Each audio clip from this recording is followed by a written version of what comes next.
जो बीमारी डॉक्टर ठीक नहीं कर पाते थे, वह बीमारियां इस स्थान से लोग ठीक होकर गए। ऐसी स्थिति बनी कि धीरे धीरे भीड़ होना चालू हो गई और एक दिन में इस जंगल खेत का छोटा सा इस ट्राइबल के आश्रम में, जहां कुछ छाव नहीं था, धूप में लोग आकर 2-2, 3-3 हजार, 4-4 हजार लोग बैठने लगे। फिर ऐसी स्थिति बनी कि हफ्ते में 2 दिन तय किया गया कि इनका स्वास्थ्य शिविर देखा जाए। सेवा करते करते और भीड़ होने लगी। ऐसी स्थिति आई कि एक व्यक्ति को देखने में मेरे को 5 मिनट लगते थे, जो डॉक्टर केसेस ठीक न करे, किसी तरह की दुनिया की प्रॉब्लम हो, देन एंड देयर ठीक होकर वो यहाँ से जाते थे। और दैविक शक्तियों के साथ मेरा चैलेंजिंग होता था कि यदि आप दुनिया में विद्यमान है तो आप इसको इसी वक्त ठीक करो, और इसके जगह में मैं आपसे मैं वचन देता हूँ, मैं प्रॉमिस करता हूँ कि यह आपकी साधना पूजा करेगा, नशा नहीं करेगा, अवगुणों से दूर रहेगा और ईश्वर के राह में चलेगा। यह दुनिया में तंत्र मंत्र और दुनिया के झाड़ फूक, इन सब चीज़ों में यह भटकेगा नहीं। मेरा मूल उद्देश्य ये था स्वास्थ्य शिविर का।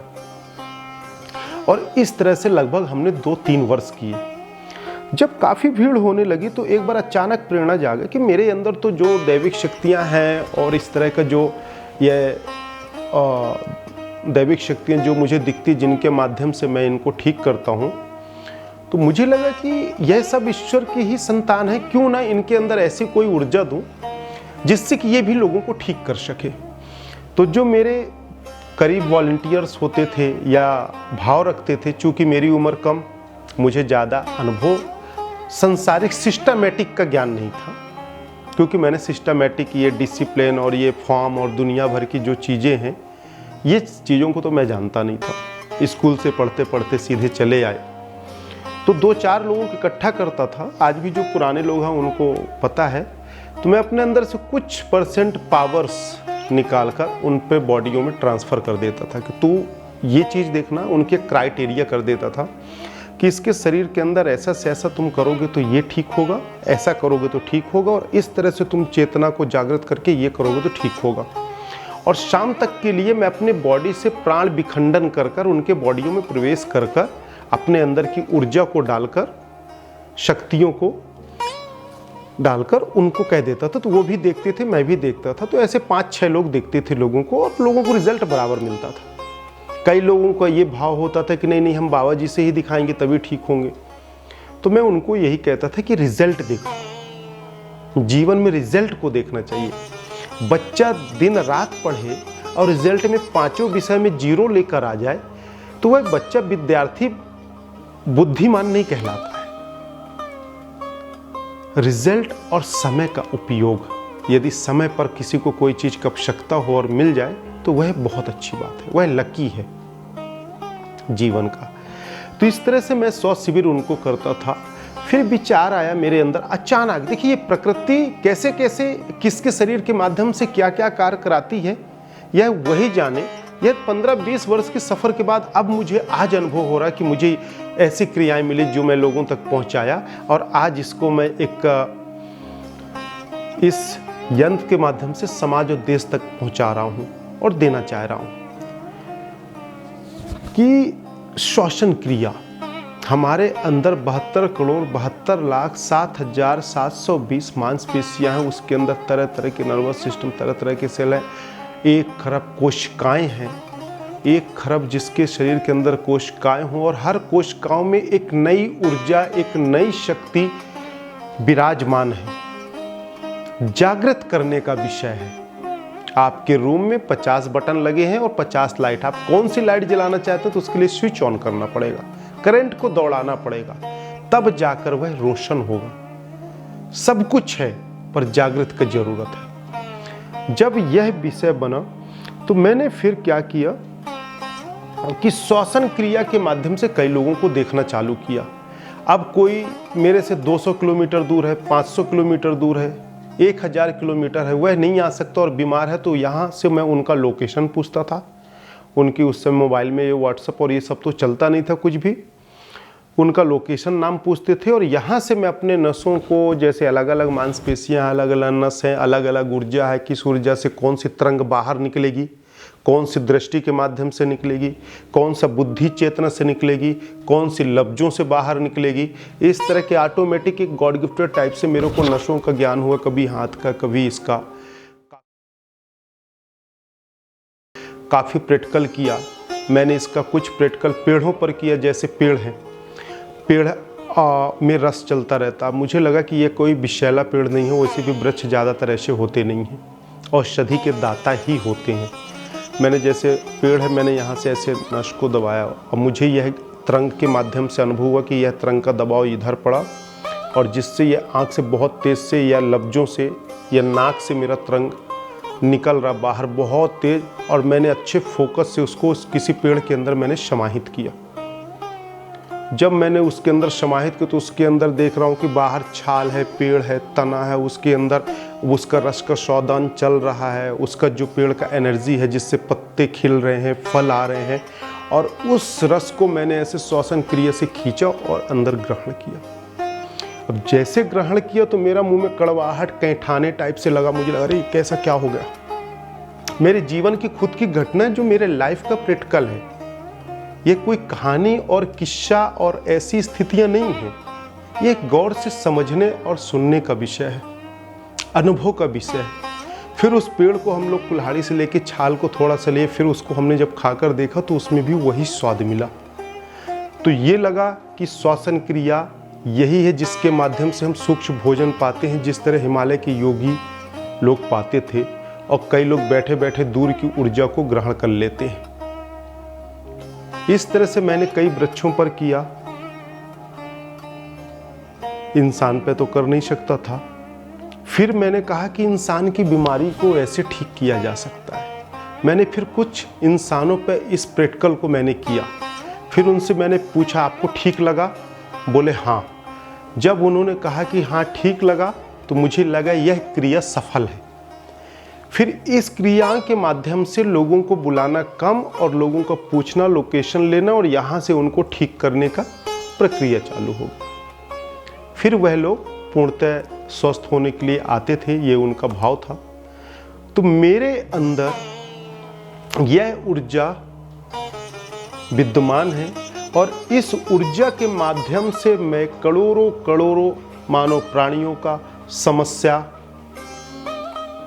बीमारी, परेशानियां का निदान करते हैं एवं ऐसी शक्तियों के माध्यम से, ऐसी ऊर्जा के माध्यम से उसके जीवन में आध्यात्मिक ऊर्जा को प्रज्वलित कर उनको अनुभूति कराने की कोशिश करते हैं। देने वाला तो परमात्मा है, करने वाला तो ईश्वर है। मैं सिर्फ एक माध्यम मात्र हूँ, जो मेरे माध्यम से ईश्वर अपने कार्य करा रहा है, यह ईश्वर ही जाने। आप लोग भी ऐसी क्रियाओं को सीख कर और अपने आसपास और लोगों को कल्याण कर सकते हैं। ऐसी क्रियाएं आप लोगों को बराबर बताई जाएगी, अनुभूति कराई जाएगी, सामने रखकर सिखाया जाएगा, ताकि मैं शेर बनूं, बब्बर शेर बनूं और मेरे पीछे भेड़ियों का दौड़ हो। यह ईश्वर को मंजूर नहीं है। ईश्वर चाहता है कि चर अचर सब ईश्वर की संतान अर्थात मेरी संतान है, सब हम जीव आत्मा एक हैं। तो हम सब जब उस ऊर्जा के पात्र रखते हैं, अनुभूति के पात्र रखते हैं, तो क्यों ना आप लोगों के अंदर भी सब इस तरह की शक्तियां जागे और हर देश का लाल इस देश और राष्ट्र के कार्य में सहायक बन सके। इस कार्य करने के लिए, ऐसी ऊर्जा के लिए ना कोई बड़ा है ना कोई छोटा है, हम सब समकक्ष भाव हैं। ये बात अलग है कि किसी को पहले अनुभूति हो गई, किसी को बाद में हुआ, किसी ने जीवन का लक्ष्य पहले समझ गया, किसी ने बाद में समझा। अब इस शब्दों के साथ कोई सोचे कि अरे मेरा तो समय निकल गया, मैं तो कभी कर ही नहीं पाया, तो ऐसा कुछ नहीं है। जब ही जागें तभी सवेरा। आज इस वक्त आप कर सकते हैं और आज से प्रकृति की ऊर्जा को लेकर समाज सुधार का कार्य, समाज के लोगों का कार्य, मानव जीवन का कल्याण, मानव जीवन में स्वस्थता का उपचार, मानसिक उपचार, दैहिक, वैदिक, लौकिक, पारलौकिक सब कुछ कर सकते हैं। ऐसी शक्तियाँ हैं। आज जो पुराने रेखी के गुरु थे वो तो अब रहे नहीं, या जो हमारे ऋषि मुनियों ने यज्ञों की परंपरा चलाई आज 50,000 साल पहले से, वो आज तो है नहीं। परंतु वह परंपरा के अनुसार, वह ऊर्जा के अनुसार आज भी दुनिया में उस तरह के बराबर कार्य होते चले आ रहे हैं। तो जब सबके माध्यम से होता है तो प्रकृति ने जो यह क्रिया मेरे को गॉड गिफ्टेड दिया, इस माध्यम से आप लोग ऐसी क्रियाओं को सीख कर लोगों का भला कर सकते हैं। और यदि कहते हैं ना कि अकेला पेट भरना हो तो आकर मिल भी सकते हैं, तो अकेला तो दुनिया खा सकता है। हम जो खाएं लोगों को खिलाएं, बांटें, परमात्मा हमारे माध्यम से लोगों तक पहुंचाए, यही सबसे बड़ा पुण्य, सबसे बड़ा कर्म और सबसे बड़ा जीवन का उद्देश्य है। जो काया में हमने जिस काया को धारण किया है, यह काया बहुत अनमोल है, अनंत ऊर्जा इसके अंदर भरा। तो मेरे माध्यम से यह श्वसन क्रिया को आप सीख सकते हैं। और दूसरा, बिना किसी तंत्र मंत्र के, जैसे कोई भी एक व्यक्ति उठ के आना मेरे पास, मैं आपको बताता हूँ, कोई भी एक व्यक्ति आ जाओ, मैं सबको प्रैक्टिकल बताता हूँ इन चीज़ों को, कि जैसे इधर आना, इधर इस साइड खड़े हो, जैसे ये खड़े हैं, जैसे हमारे बॉडी के अंदर ये नसें होती हैं, हम अपने अंदर जाते हैं तो इन नाखूनों से तरंग बाहर निकलते हैं, ऊर्जा बाहर निकलता रहता है। इसीलिए हमारे सनातन में प्रणाम करने का भी परंपरा चला हुआ है। हम ऐसे हाथ में पैर रखकर प्रणाम करते हैं। तो जो गुरुजन तपस्वी होते हैं, उनका यहाँ से जो नाखून से ऊर्जा निकलती है, तो जो माताएं पहले दूर से या छू कर प्रणाम करते थे, तो वहाँ से उनकी जो एनर्जी निकलती थी वह माथे में प्रवाहित होकर एक ऊर्जावान होते थे। पर उस तरह के जब साधक होंगे तब, तो ऐसे श्वसन क्रिया को जब हम अपने मस्तिष्क के अंदर ऊर्जा को केंद्रित करते हैं, यहाँ से जब वह प्रवाह निकलता, तो हम ऐसे करके एक दूसरे से कनेक्ट होते हैं, ऐसे नस से।